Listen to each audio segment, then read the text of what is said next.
Udayakrishna Reddy constable నుంచి IPS అధికారి వరకు చేసిన ప్రయాణం అభినందనీయమని సీఎం చంద్రబాబు, మంత్రి నారా లోకేష్లు అన్నారు. ప్రభుత్వ పాఠశాల విద్యార్థి నుంచి పోలీస్ కానిస్టేబుల్ తరువాత ఐపీఎస్ అధికారి వరకు అతని ప్రయాణం ధైర్య సాహసాలు, త్యాగం, అవిశ్రాంత సంకల్పం నిజంగా స్ఫూర్తిదాయకమని చెప్పారు. ఉదయకృష్ణారెడ్డి కానిస్టేబుల్ నుంచి ఐపీఎస్ అధికారి వరకు చేసిన ప్రయాణం అభినందనీయమని సీఎం చంద్రబాబు, మంత్రి నారా లోకేష్లు అన్నారు. ధైర్యం, అవిశ్రాంత కృషి ఉంటే ఏ కల కూడా పెద్దది కాదని రుజువు చేస్తుందని సీఎం వ్యాఖ్యానించారు. దృఢ సంకల్పం ప్రతి అడ్డంకిని ఛేదించి కొత్త గమ్యస్థానాలను లెక్కించగలదని అన్నారు. కష్టపడే వారికి మంచి భవిష్యత్తు ఉంటుందని మరోసారి రుజువైందని సోషల్ మీడియా ఎక్స్లో పోస్ట్ చేశారు. ప్రకాశం జిల్లా ఉళ్లపాలెంకి చెందిన ఎం ఉదయకృష్ణారెడ్డి ఆల్ ఇండియా ర్యాంక్ 350 సాధించి ఐపీఎస్లో చేరినందుకు మంత్రి నారా లోకేష్ అభినందనలు తెలిపారు.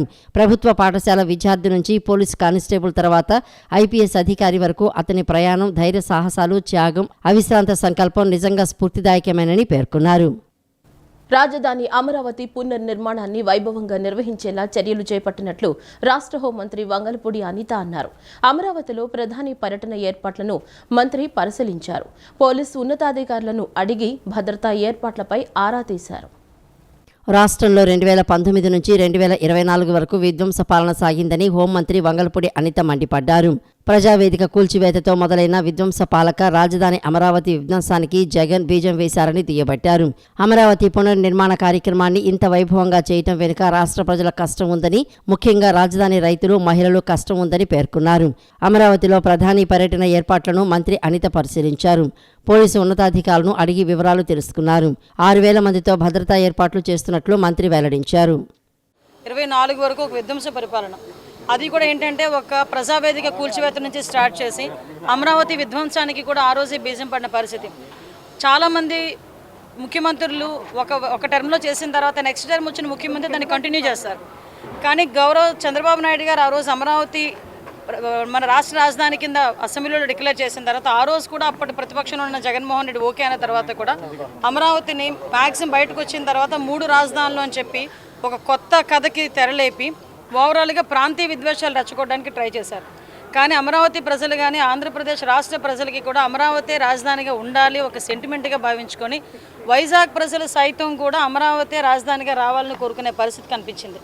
ఇదంతా కూడా అమరావతి ప్రజలకి అమరావతి రాజధానిగా రావాలని చెప్పి వైజాగ్ ప్రజలు కూడా అనుకునే పరిస్థితి కనిపించింది మనకి. ఎందుకంటే ఆ రోజుల్లో మనకి వైజాగ్ను ఒక రాజధాని కింద చేస్తాం, కర్నూలుకు ఒక రాజధాని చేస్తాం, ఇక్కడ ఒక రాజధాని ఉంచుతామని రకరకాల పుకార్లు పెట్టిన పరిస్థితి నుంచి ఆ రోజు మనందరికీ తెలుసు అమరావతి రైతులు ఎన్నో త్యాగాలు చేసిన అమరావతి రైతులందరూ కూడా రోడ్ల మీదకి వచ్చి వాళ్ళు న్యాయ పోరాటం చేస్తే వాళ్ళ మీద కేసులు పెట్టిన పరిస్థితి. ప్రధాని పర్యటనకు పటిష్ట ప్రణాళికతో పకడ్బందీ ఏర్పాట్లు చేయాలని రాష్ట్ర వైద్య ఆరోగ్య కుటుంబ సంక్షేమ శాఖ జిల్లా ఇన్ఛార్జి మంత్రి సత్యకుమార్ యాదవ్ అధికారులను ఆదేశించారు. అందరి భాగస్వామ్యంతో పర్యటనను విజయవంతం చేయాలన్నారు. రాష్ట్ర ముఖ్యమంత్రి నారా చంద్రబాబు నాయుడు ప్రధానమంత్రి పర్యటనను ప్రతిష్టాత్మకంగా తీసుకుని కేబినెట్ సబ్ కమిటీ ఏర్పాటు చేయడంతో పాటు ఇప్పటికే పలుమార్లు సమావేశాలు నిర్వహించి దిశ నిర్దేశిస్తున్నారన్నారు.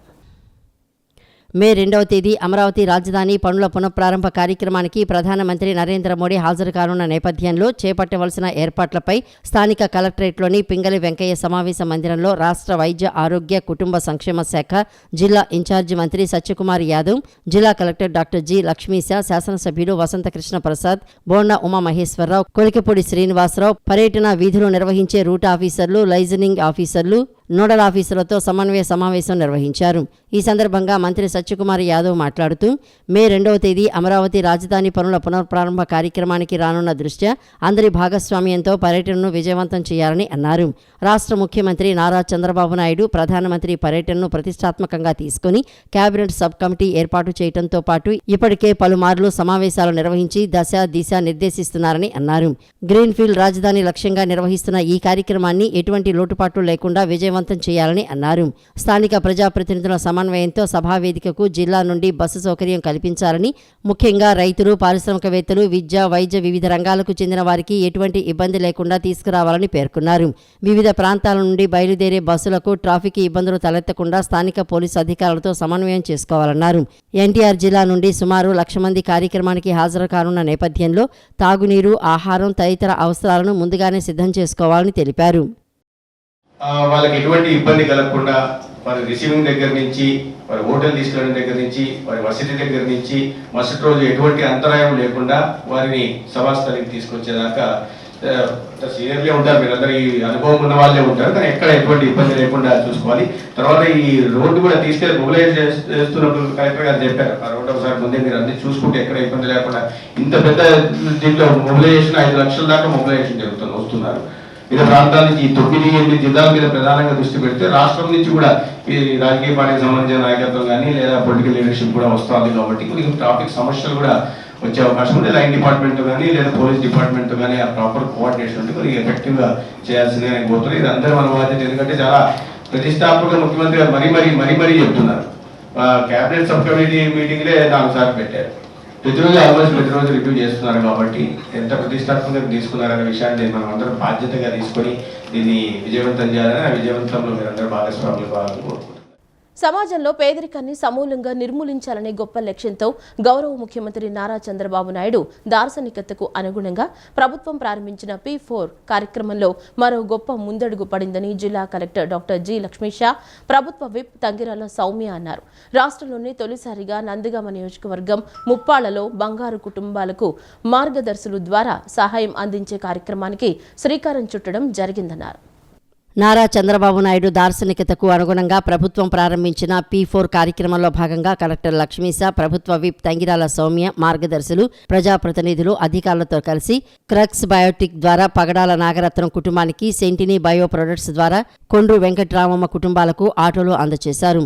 ఫ్లైవుడ్ కంపెనీ ద్వారా పగడాల నాగరత్నం, కొండ్రు వెంకట్రామమ్మ, ఉప్పెలి నాగజ్యోతి, బొబ్బా శ్రీలక్ష్మి, పగడాల ప్రియాంక, బొల్నిది శిరీషలకు కుట్టుమిషన్లు అందజేశారు. అంబా కోచ్ బిల్డర్స్ ప్రైవేట్ లిమిటెడ్ ద్వారా బంగారు కుటుంబ సభ్యులు కె లక్ష్మయ్య, కె రమాదేవి దంపతులకు ఉద్యోగ నియామక పత్రాలు అందించారు. అదేవిధంగా మరో 9 మందికి అవసరమయ్యే మందులతో మెడికల్ కిట్లు అందజేశారు. ఈ సందర్భంగా కలెక్టర్ లక్ష్మీశ మాట్లాడుతూ చంద్రునిపై అడుగుపెట్టిన మొదటి వ్యక్తిగా గుర్తింపు సాధించిన సమయంలో నీల్ ఆర్మ్స్ట్రాంగ్ అని చెప్పారు. ఇక్కడ పడింది చిన్న అడుగే కావచ్చు, కానీ మానవాళికి ఇది అతిపెద్ద ముందడుగని అన్నారు. ఈ రోజు ముప్పాళ్లలో 4 మార్గదర్శుల ద్వారా బంగారు కుటుంబాలు స్వయం సమృద్ధి సాధించేందుకు చేసిన ఈ సహాయపు చిన్ని అడుగు పేదల జీవితాల్లో గొప్ప వెలుగు అని, ఈ స్ఫూర్తితో మరో 4 లక్షల మంది మార్గదర్శకులు ముందుకు రావాలని పిలుపునిచ్చారు. ఎంఎస్ఎంఈలు కూడా ఈ గొప్ప కార్యక్రమంలో భాగస్వాములు కావాలని అన్నారు.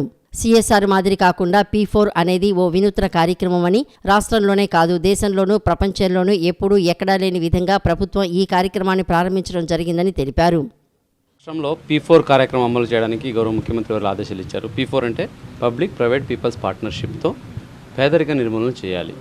ఏ కాన్సెప్ట్తో చేద్దామంటే సమాజంలో డబ్బులు ఉన్నవాళ్ళు, అలాగే చదువుకొని ఎదిగిన వాళ్ళు, పనిచేస్తున్న వాళ్ళు, ఇండస్ట్రియలిస్ట్స్, పారిశ్రామికవేత్తలు, ఇటువంటి వాళ్ళు ఉన్నారు. వాళ్ళు టాప్లో ఉన్న 10% వాళ్ళు, కింద బాటంలో ఉన్న 20% వాళ్ళకి ఆదుకోవాలి. దీనికి విస్తృతంగా ప్రతి గ్రామంలో సర్వే చేసి వాళ్ళ ఆర్థిక స్థితిగతులు బట్టి ప్రతి గ్రామంలో బాటంలో ఉన్న 20% ఐడెంటిఫై చేయడం జరిగింది. వాళ్ళని బంగారు కుటుంబం అని పేరు పెట్టడం జరిగింది.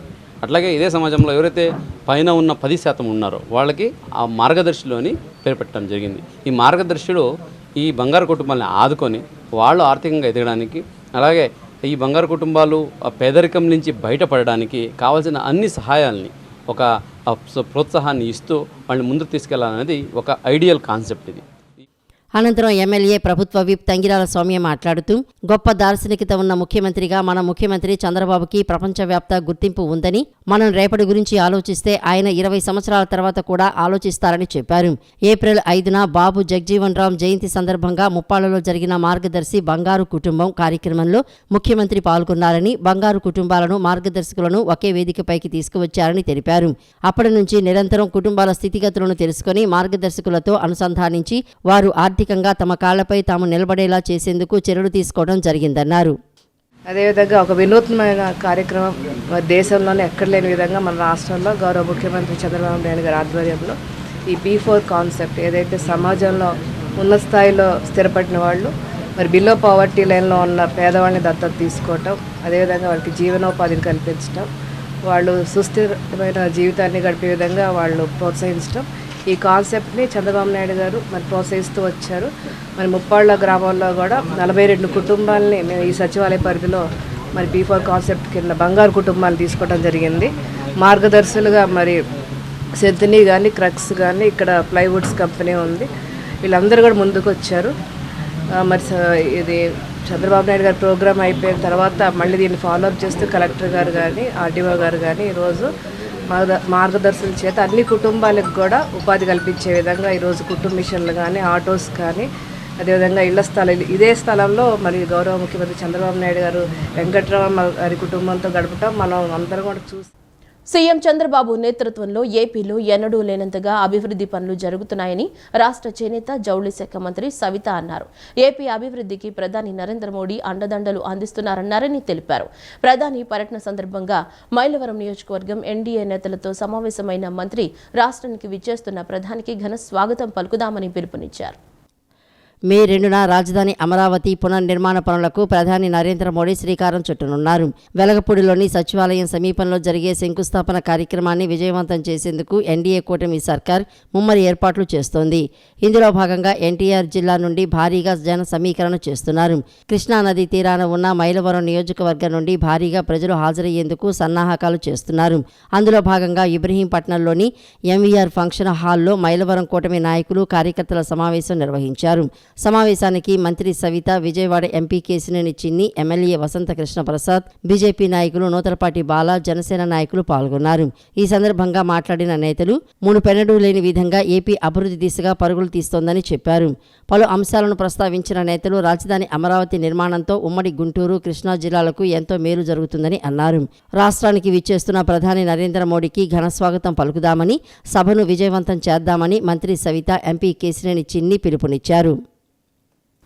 అమరావతి పునర్నిర్మాణ పనులకు ప్రధాని నరేంద్ర మోదీ విచ్చేస్తున్నారని, దీనికి తాను ధన్యవాదాలు తెలియజేస్తున్నానని సచివాలయం వద్ద గన్నవరం ఎమ్మెల్యే యార్లగడ్డ వెంకట్రావు తెలిపారు. రాష్ట్రానికి రాజధాని లేక 5 ఏళ్లు ప్రజలు ఇబ్బందులు పడ్డారని ఆయన అన్నారు. రాజధానిని మార్చుతామని చెప్పిన గత ప్రభుత్వం 5 ఏళ్లలో ఒక్క పని కూడా చేయలేదని, మాజీ సీఎం జగన్ అమరావతి చరిత్ర తెలుసుకోవాలని సూచించారు. అమరావతి పనులను మూర్ఖత్వంగా నిలిపేశారంటూ ఆయన విమర్శించారు. ప్రజలు పంపిన అర్జీలను ఎలా పరిష్కరిస్తారో స్పష్టత ఇవ్వాలని జగన్ను ప్రశ్నించారు. అర్జీలు సంబంధిత మంత్రులు లేదా ముఖ్యమంత్రి వరకు వెళ్లకుండా తన సొంత డబ్బులతో పరిష్కారం చేయలేని పరిస్థితిలో వాటిని తీసుకోవటం ఎందుకని ఆయన ప్రశ్నించారు. పార్లమెంటరీ డెమోక్రసీలో 5 సంవత్సరాల పదవీ కాలంలో ఆ రోజున చంద్రబాబు నాయుడు గారు ఇదే ప్రధానమంత్రిగా మోడీ గారు ఉండి అమరావతికి శంకుస్థాపన చేస్తే, ఆ శంకుస్థాపన చేసిన అమరావతిని పనులన్నీ ఎక్కడెక్కడ ఆపేసి రాజధాని మారుస్తామని చెప్పి మొట్టమొదటిసారిగా ఎవరు చేయని ఒక దుస్సాంప్రదాయానికి గత ముఖ్యమంత్రి గారు పాల్పడ్డాడు అనేది ఈ రాష్ట్ర ప్రజలందరికీ తెలిసిన విషయమే. మళ్ళీ వాళ్ళ పునర్నిర్మాణ పనులు ప్రారంభించడం కూడా ప్రధానమంత్రి గారు మళ్ళీ రావటం, ముఖ్యమంత్రి గారు ఆయన తీసుకురావటం, దీనికి కారణం జగన్మోహన్ రెడ్డి కాదా అని అడుగుతున్నాం. కేవలం జగన్మోహన్ రెడ్డి ప్రభుత్వ వైఖరి, ఆయన ప్రభుత్వం అవలంబించిన విధానాలు, 5 సంవత్సరాలు రాజధాని లేకుండా ఉంచడం, చరిత్ర తెలియపోవటం, అసెంబ్లీ రూల్స్ తెలియపోవటం. కైలాన్ సిగ్నల్ అనేవాళ్ళు 1960s బుక్స్ రాశారు. లోక్సభలో ఎలా ఉండాలి, పార్లమెంట్లో చట్టాలకు కానీ ఆ హక్కులు కానీ సాంప్రదాయాలు కానీ ఇవన్నీ ఎలా ఉండాలని. ముఖ్యమంత్రి చంద్రబాబు స్వర్ణాంధ్ర 2047 విజన్ కు అనుగుణంగా యూనియన్ బ్యాంక్ పారిశ్రామికవేత్తలకు రుణాలు మంజూరు చేస్తుందని ABD central office general manager Renu K Nair తెలిపారు. దేశాభివృద్ధిలో ఎంఎస్సీఈల పాత్ర కీలకమని, సూక్ష్మ, చిన్న, మధ్యతరగతి పరిశ్రమలను తమ బ్యాంక్ ఎప్పుడు ప్రోత్సహిస్తుందని ఆమె పేర్కొన్నారు. ప్రతి ఇంట్లో ఒక పారిశ్రామికవేత్తను తయారు చేస్తానని సీఎం చంద్రబాబు చెప్పారని, ఆయన ఆలోచనలకు అనుగుణంగా తాము కూడా తక్కువ వడ్డీ రేట్లకే సూక్ష్మ, చిన్న మరియు మధ్య తరహా పరిశ్రమలకు రుణాలు ఇస్తున్నామని ఆమె పేర్కొన్నారు. ఆటోనగర్లోని ఎంఎస్ఎంఈ ఇండస్ట్రీ అసోసియేషన్ హాల్లో యూనియన్ బ్యాంక్ ఆధ్వర్యంలో సూక్ష్మ, చిన్న మరియు మధ్య తరహా పరిశ్రమల కరెంట్ సేవింగ్స్ ఖాతాల అవగాహన కార్యక్రమం ఏర్పాటు చేశారు. ఈ అవగాహన కార్యక్రమంలో పలువురు పారిశ్రామికవేత్తలు పాల్గొన్నారు. కార్యక్రమానికి ముఖ్య అతిథిగా హాజరైన ABT central office general manager Renu K Nair మాట్లాడుతూ, ఎస్ఎల్బీసీ సమావేశంలో ముఖ్యమంత్రి చంద్రబాబు చేసిన సూచనలు చూసి ఆశ్చర్యం చెందారని చెప్పారు. స్వర్ణాంధ్ర 2047 విజన్ను వివరించారని, డ్వాక్రా మహిళలు, కౌలు రైతులు, ఎస్సీ, ఎస్టీ, బీసీ, మైనారిటీల అభ్యున్నతిపై ఆయన బ్యాంకర్లకు పలు సూచనలు చేశారని చెప్పారు. విజనరీ లీడర్ చంద్రబాబు ఆలోచనలకు అనుగుణంగా యూనియన్ బ్యాంక్ పనిచేస్తుందని వెల్లడించారు. జాతిపిత మహాత్మా గాంధీ ప్రారంభించిన ఈ బ్యాంకు చిన్న, మధ్య తరహా పరిశ్రమల ప్రోత్సాహానికి కృషి చేస్తుందని చెప్పారు. ఇందుకోసం తక్కువ వడ్డీ రేట్లకే రుణాలు మంజూరు చేయడం చేయడం జరుగుతుందన్నారు. వ్యవసాయాధారిత రుణాలు కూడా అతి తక్కువ వడ్డీకే ఇస్తున్నామని వివరించారు. యూనియన్ బ్యాంక్ ద్వారా రుణాలు పొంది పారిశ్రామికవేత్తలుగా ఎదగాలని కోరారు. Services we are offering today also. To boost further, any bank has started a MSME outreach in the month of April. I don't think we are the first bank to start the MSME outreach in the month of April. That too, we wanted to see the customers. We wanted to take the help of the customer. We wanted to improve the business of our bank. So bank is prospering in the today also, and bank is very safe in the hands of our one of our lady power MD madam Mani Megale madam. So under her leadership, this also one outreach also started in across the country, almost in 22 zones and various centers in different regions. So my only appeal to the customers who are sitting here to support the bank. Lot of products you have heard today, whole day they were talking about the products, but those products you have, unless you approach the bank and you avail the facility, you will not come to that, know that. Ursa cluster సంస్థకు భూ కేటాయింపులపై YCP పత్రికలో ప్రచురితమైన వార్తలు పూర్తిగా అబద్ధమని, అవి నిరాధారమైనవని TDP మాజీ MLC Ashok బాబు స్పష్టం చేశారు. కొన్ని సంస్థలకు ప్రభుత్వ పాలసీ ప్రకారం రాయితీలు ఇవ్వటం సాధారణమని, దీన్ని తప్పుడు కోణంలో చిత్రీకరించడం తగదని హెచ్చరించారు. ఉర్సా క్లస్టర్స్ సంస్థకు భూ కేటాయింపులపై వైసీపీ పత్రికలో ప్రచురితమైన వార్తలు పూర్తిగా అబద్ధమని, అవి నిరాధారమైనవని టీడీపీ మాజీ ఎమ్మెల్సీ అశోక్ బాబు స్పష్టం చేశారు. టీడీపీ కేంద్ర కార్యాలయంలో ఏర్పాటు చేసిన మీడియా సమావేశంలో ఆయన మాట్లాడారు. వైసీపీ పత్రిక తప్పుడు రాతలు రాస్తోందని ఆరోపించిన ఆయన, అవి అబద్ధమని రుజువైతే ఆ పత్రిక కార్యాలయంలో చంద్రబాబు నాయుడు ఫోటో పెట్టి పాలాభిషేకం చేయాలని, ఆయనకు దండం పెట్టాలని డిమాండ్ చేశారు. టీడీపీ చేసిన భూ కేటాయింపులన్నీ చట్టబద్ధంగానే జరిగాయని స్పష్టం చేశారు. విశాఖ సెజ్లో భూములను మార్కెట్ రేటుకు అనుగుణంగా మధురవాడలో ఎకరం ₹1,00,00,000 చొప్పున 3.5 ఎకరాలు, కాపులుప్పాడలో ఎకరం ₹50 లక్షల చొప్పున 56.5 ఎకరాలు ఉర్సాకు కేటాయించామని వివరించారు. కొన్ని సంస్థలకు ప్రభుత్వ పాలసీ ప్రకారం రాయితీలు ఇవ్వడం సాధారణమని, దీన్ని తప్పుడు కోణంలో చిత్రీకరించడం తగదని హెచ్చరించారు. వైఎస్ఆర్ కాంగ్రెస్ పార్టీ నాయకులు అసెంబ్లీకి రాక తప్పుడు వార్తల ప్రచారమే దుష్ప్రచారానికి మార్గమవుతోందని అన్నారు. ఉర్సా క్లస్టర్స్ సంస్థకు సంబంధించిన విషయాలను స్పష్టం చేస్తూ ఈ కంపెనీ నెట్వర్క్ సుమారు $2.5 బిలియన్ కాగా ప్రమోటర్ల ఆస్తి విలువ 3,700 కోట్లు అని చెప్పారు. అమెరికాలో రిజిస్టర్ అయిన ఈ సంస్థ భారతదేశంలో పెట్టుబడుల కోసం భారత నిబంధనల ప్రకారం హైదరాబాద్లో తాత్కాలిక అడ్రస్తో రిజిస్ట్రేషన్ చేసుకున్నదని తెలిపారు. ఉర్సా సంస్థ ఏపీ P3 పాలసీకి ఆకర్షితులై 5,728 కోట్లతో ఏఐ డేటా సెంటర్ ఏర్పాటు చేయాలని ముందుకొచ్చిందని చెప్పారు. ఇప్పటికే కేబినెట్ ఆమోదం లభించిందని, నిబంధనల మేరకు కంపెనీ కార్యకలాపాలు ప్రారంభించిన తర్వాతే భూమి విక్రయ డీడ్ జరుగుతుందని చెప్పారు.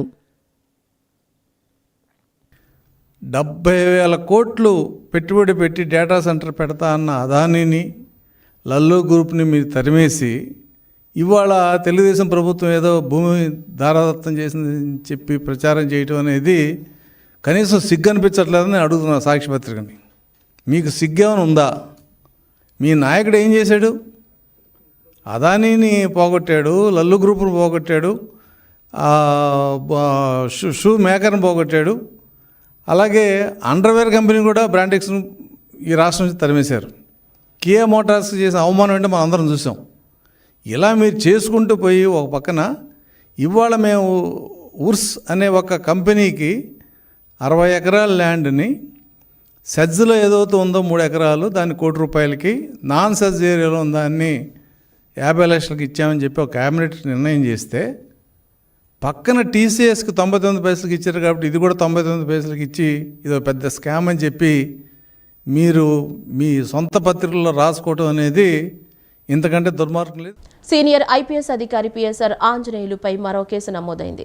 వైసీపీ హయాంలో ఏపీఎస్సీ కార్యదర్శిగా పిఎస్ఆర్ వ్యవహరించిన సమయంలో మోసం, నిధుల దుర్వినియోగం, నేరపూరిత కుట్రలకు పాల్పడ్డారంటూ విజయవాడ సూర్యారావుపేట పోలీసులు కేసు నమోదు చేశారు. వైసీపీ ప్రభుత్వ హయాంలో ఇంటెలిజెన్స్ చీఫ్గా పనిచేసిన సీనియర్ ఐపీఎస్ అధికారి పిఎస్ఆర్ ఆంజనేయులపై మరో కేసు నమోదైంది. ఇప్పటికే ముంబై నటి జత్వానీ వేధింపుల కేసులో అరెస్టై విజయవాడ జిల్లా జైల్లో రిమాండ్ ఖైదీగా ఉన్న పిఎస్ఆర్పై తాజాగా మరో కేసు నమోదైంది. వైసీపీ హయాంలో ఏపీపీఎస్సీ కార్యదర్శిగా పీఎస్ఆర్ వ్యవహరించిన సమయంలో మోసం, నిధుల దుర్వినియోగం, నేరపూరిత కుట్రలకు పాల్పడ్డారంటూ పలు సెక్షన్ల కింద విజయవాడ సూర్యారావుపేట పోలీసులు కేసు నమోదు చేశారు. 2018లో గ్రూప్ 1 ప్రధాన పరీక్షల జవాబు పత్రాల మూల్యాంకన వ్యవహారంలో అవకతవకలు, నిధుల దుర్వినియోగం చోటు చేసుకున్నట్లు ఫిర్యాదులు రావడంతో పోలీసులు ఆయనపై కేసు నమోదు చేశారు. ఈ వ్యవహారాన్ని రహస్యంగా ఉంచిన అధికారులు కేసు విచారణ బాధ్యతలను ఓ సీనియర్ అధికారికి అప్పగించినట్లు తెలుస్తోంది. ఏపీపీఎస్సీ నుంచి అందిన నివేదిక ఆధారంగా కేసు నమోదు చేసి విచారణ జరపాలని డీజీపీకి ప్రభుత్వ ప్రధాన కార్యదర్శి విజయానంద్ ఆదేశాలు జారీ చేశారు. ఈ నేపథ్యంలో పీఎస్ఆర్పై విజయవాడ సూర్యారావుపేట పోలీస్ స్టేషన్లో తాజాగా మోసం, ప్రభుత్వ నిధుల దుర్వినియోగం, సాక్ష్యాల తారుమారు, నేరపూరిత కుట్ర, ఇతర సెక్షన్ల కింద కేసు పెట్టారు. ప్రత్యేక బృందాలు దీనిపై దర్యాప్తు ప్రారంభించాయని, ప్రాథమిక విచారణ పూర్తయిన తర్వాత ఈ కేసును ఏసీబీకి బదిలీ చేసే అవకాశాలు ఉన్నట్లు తెలుస్తోంది. కార్మిక వర్గాన్ని కట్టు బానిసత్వానికి గురిచేసే లక్ష్యంతో బీజేపీ సర్కార్ తెచ్చిన లేబర్ కోడ్లను రద్దు చేయాలని auto drivers and owners union గౌరవ అధ్యక్షులు బి కొండారెడ్డి, విరసం రాష్ట్ర అధ్యక్షుడు అరసవెల్లి కృష్ణలు డిమాండ్ చేశారు. మోటారు రంగ కార్మికుల సంక్షేమం కోసం సంక్షేమ బోర్డు ఏర్పాటు చేయాలని కేంద్ర ప్రభుత్వానికి విజ్ఞప్తి చేశారు. ఆటో కార్మికులపై ట్రాఫిక్ పోలీసుల నియంతృత్వ పోకడలను నిరసించారు. మేడే సందర్భంగా auto drivers and owners union ఆధ్వర్యంలో కరపత్రాలకు ఆవిష్కరణ కార్యక్రమం జరిగింది. ఈ కార్యక్రమానికి ప్రగతిశీల కార్మిక సమాఖ్య రాష్ట్ర ప్రధాన కార్యదర్శి బి కొండారెడ్డి, విరసన్ రాష్ట్ర అధ్యక్షులు అరసవెల్లి కృష్ణా జిల్లా కేఎన్పీఎస్ అధ్యక్షుడు పి శ్రీరాములు, ప్రగతిశీల కార్మిక సమాఖ్య రాష్ట్ర కమిటీ సభ్యులు ఎస్ కోటేశ్వరరావు తదితరులు హాజరయ్యారు. ఈ సందర్భంగా వారు మాట్లాడుతూ కేంద్రంలోని బీజేపీ ప్రభుత్వం కార్మికులను కట్టుబానిసలు చేసే చట్టాలను తీసుకువచ్చిందని, దేశం సంపదను పెట్టుబడిదారీ వర్గాలకు కట్టబెట్టే కార్యక్రమంలో భాగంగా మోటారు రంగాన్ని నిర్వీర్యం చేసిందని పేర్కొన్నారు. బీజేపీ ప్రభుత్వ కార్మిక వ్యతిరేక విధానాలకు వ్యతిరేకంగా కార్మిక వర్గం ఐక్యంగా పోరాడాలని అన్నారు. కార్మిక వ్యతిరేక చట్టాలను రద్దు చేయాలని, మోటారు రంగ కార్మికులకు సంక్షేమ బోర్డు ఏర్పాటు చేయాలని, 2023లో మోడీ సర్కారు మోటారు చట్టాలకు తెచ్చిన సవరణలు రద్దు చేయాలని, రోజురోజుకి పెరిగిపోతున్న నిత్యావసర ధరలు తగ్గించాలని, పెరుగుతున్న డీజిల్, పెట్రోల్, సీఎన్జీ గ్యాస్ ధరలు తగ్గించాలని, అన్ని ప్రాంతాల్లో ఆటో స్టాండ్ల ఏర్పాటుకు అవకాశం కల్పించాలని ప్రభుత్వాలను కోరారు. తమ హక్కుల కోసం పోరాడుతూ ఇవాళ ప్రజలు ఎదుర్కొంటున్న అనేక దైనందిన సమస్యల్లో భాగంగా మధ్య తరగతి పెరుగుతున్న ధరలతో ఊపిరి సాగపడే పరిస్థితుల్లో ఉన్నారు. అంటే ఆటో డ్రైవర్లకు సంబంధించినంత వరకు ఈ మేడే కార్మిక దినోత్సవం సందర్భంగా వాళ్ళ డిమాండ్లు ఏవైతే ఉన్నాయో, ప్రధానంగా వాళ్ళకి కావాల్సినది పోలీసుల నుంచి వేధింపులు నుండి వాళ్ళకి రక్షణ కావాలి. రెండవది వారికి ఎల్ఐసి లాంటి చట్టాలను అమలు చేయాలి, ఆరోగ్య బీమా లాంటివి అమలు చేయాలి.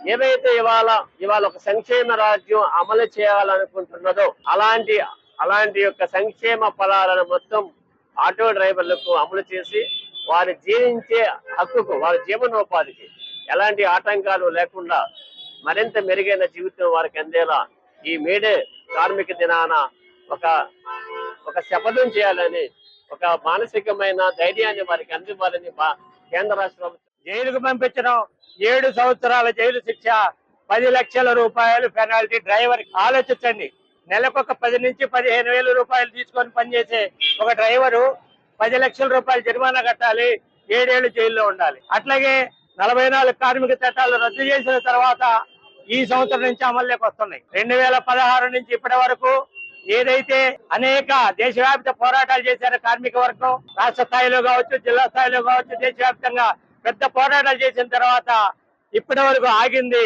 కానీ ఈ సంవత్సరం జూలై నుంచి 44 కార్మిక చట్టాలు రద్దయి 4 లేబర్ కోడ్లు అమలు అవుతున్నాయి. దీనికి వ్యతిరేకంగా కార్మిక వర్గం చాలా పెద్ద ఎత్తున పోరాటం చేయాల్సిన అవసరం ఉందని చెప్తూ రేపు 1వ తేదీ జరిగే మేడే కార్యక్రమాలను విజయవంతం చేయాలని చెప్పి కార్మిక వర్గానికి, ప్రజలకు, ప్రజాస్వామికవాదులకు విజ్ఞప్తి చేస్తా ఉన్నాం. ఈ కార్యక్రమంలో కాళేశ్వరరావు మార్కెట్ స్టాండ్ గౌరవ అధ్యక్షులు SK Srenu, president John Saida, vice president SK Kasim, secretary Ashok Kumar, joint secretary G Srinivasarao, B Srinivasarao, auto drivers పాల్గొన్నారు. నూజివేడులోని ఎడమ కాల్వ డివిజన్ కార్యాలయంలో నాగార్జున సాగర్ ఎడమ కాల్వ ప్రాజెక్టు కమిటీ సర్వసభ్య సమావేశం జరిగింది. కమిటీ చైర్మన్ కోట వీరబాబు అధ్యక్షతన జరిగిన ఈ సమావేశంలో పలు ముఖ్యమైన అంశాలు చర్చించారు. కమిటీ వైస్ చైర్మన్ ఆళ్ల వెంకట గోపాలకృష్ణారావు మాట్లాడుతూ ఎడమ కాల్వ 3వ జోన్లోని 2.36 లక్షల ఎకరాల ఆయకట్టుకు గోదావరి జలాలను అందించేందుకు చింతలపూడి ఎత్తిపోతల పథకం త్వరగా పూర్తి చేయాలని సూచించారు. ఈ పథకం పూర్తయితే సాగునీటి సమస్యలు పరిష్కారం అవుతాయని అభిప్రాయపడ్డారు. ప్రస్తుత సీజన్లో ఎడమ కాల్వ కాలువకు 32 టీఎంసీల అధికార వాటా ఉన్నప్పటికీ కేవలం 20 టీఎంసీలే అందాయని, దీంతో బాపులపాడు, వేంపాడు, మాచవరం, జక్కంపూడి, జమలాపురం, మూలపాడు, ఇబ్రహీంపట్నం మేజర్లకు సాగునీరు అందలేదని తెలిపారు. ఈ పరిస్థితిని దృష్టిలో ఉంచుకుని 16వ ఆర్థిక సంఘం నుంచి ప్రతిపాదించిన 199 కోట్ల నిధులను మంజూరు చేయాలని రాష్ట్ర ప్రభుత్వాన్ని కోరారు. కోర్టులకు వెళ్ళి ఎన్జిటీలకు వెళ్ళారు. అది ఇప్పుడు మళ్ళీ దాని ఎస్టిమేట్ ఇప్పుడు స్టీలు, సిమెంట్ అన్ని పెరిగిపోయి 9,500 కోట్లు అయింది. ఇప్పుడు అడ్డంకులు ఏదో తొలగించి దాన్ని త్వరగా చేయడానికి ప్రయత్నం చేస్తామని చెప్పి మన గౌరవ మంత్రివర్యులు పారసారథి గారు వచ్చినప్పుడు ఆఖరి పిల్లల ముఖ్యమంత్రి గారు చెప్పారు. అది కూడా ఒక తీర్మానం ద్వారా చింతలపూడి ఎత్తిపోతల పథకం పనులను గ్రాంట్ మంజూరు చేసి వెంటనే మొదలు పెట్టేలాగా ఒక తీర్మానం ద్వారా దాన్ని చేయమని కోరుతా ఉన్నాం. అట్లాగే మనం ముఖ్యమైనది మన నీటి సంఘాల వ్యవస్థ వచ్చినాక ప్రజాప్రతినిధులుగా మనం ఉన్నాం. అన్ని చోట్ల కూడా మనం వెళ్లి మాట్లాడాల్సిన అవసరం ఉంది. దీనికి గాను మన ప్రాజెక్ట్ కమిటీ చైర్మన్లు, వైస్ చైర్మన్లకి జిల్లా స్థాయిలో జరిగే డిఆర్సి, జిల్లా పరిషత్ సమావేశాల్లో ప్రత్యేక ఆహ్వానితులుగా తెలవమని అడిగాం. అదొకటి. కృష్ణా జిల్లా ఉయ్యూరులో సామాజిక కార్యకర్త దయాకర్ మీడియా సమావేశం నిర్వహించారు. రాష్ట్ర ముఖ్యమంత్రి చంద్రబాబు నాయుడు బలహీన వర్గాలకు చెందిన గౌడ కులస్తులను గుర్తించి వారికి రాయితీతో కూడిన వైన్ షాపులను కేటాయించడం హర్షణీయమని తెలిపారు.